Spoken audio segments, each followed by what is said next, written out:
এইবার বিপিএলে কোনো পাকিস্তানি খেলোয়াড় খেলতে পারবে না, এমনকি অন্য কোনো লিগ খেলতে পারবে না, এমনটি ঘোষণা এসেছে পিসিবি বোর্ড থেকে। পাকিস্তানের ক্রিকেটারদের বিদেশি টি-20 লিগে অংশ নেওয়ার বিষয়ে দেওয়া সব ধরনের অনাপত্তিপত্র এনওসি অনির্দিষ্টকালের জন্য স্থগিত করেছে পাকিস্তান ক্রিকেট বোর্ড পিসিবি। তবে এই সিদ্ধান্তের কারণ এখনও স্পষ্ট নয়। পিসিবির প্রধান পরিচালন কর্মকর্তা সুমাইর আহমেদ সৈয়দ গতকাল 29 সেপ্টেম্বর একটি নোটিশের মাধ্যমে খেলোয়াড় এবং তাদের এজেন্টদের এই সিদ্ধান্তের কথা জানান।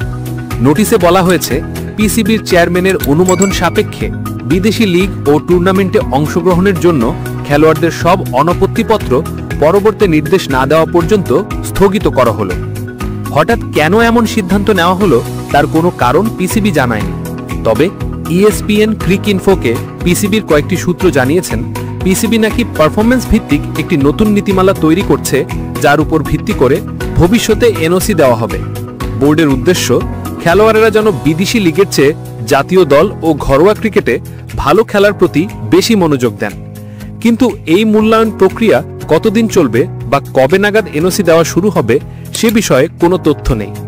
পিসিবির এই সিদ্ধান্ত অনেক খেলোয়াড়ের কপালে চিন্তার ভাঁজ ফেলেছে।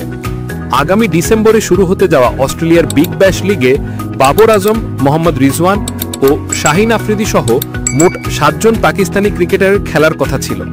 এছাড়া সংযুক্ত আরব আমিরাতে ILT20 নিলামের জন্য সংক্ষিপ্ত তালিকায় আছেন 18 জন পাকিস্তানি খেলোয়াড়।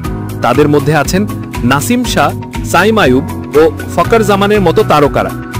এশিয়া কাপের ফাইনালে ভারতের কাছে পাকিস্তান হারের পর এমন একটি সিদ্ধান্ত আসায় তা নিয়ে অনেক আলোচনা হচ্ছে। যদিও সংযুক্ত আরব আমিরাতে এশিয়া কাপের আগেই পাকিস্তান ত্রিদেশীয় টি-20 সিরিজ জিতেছে।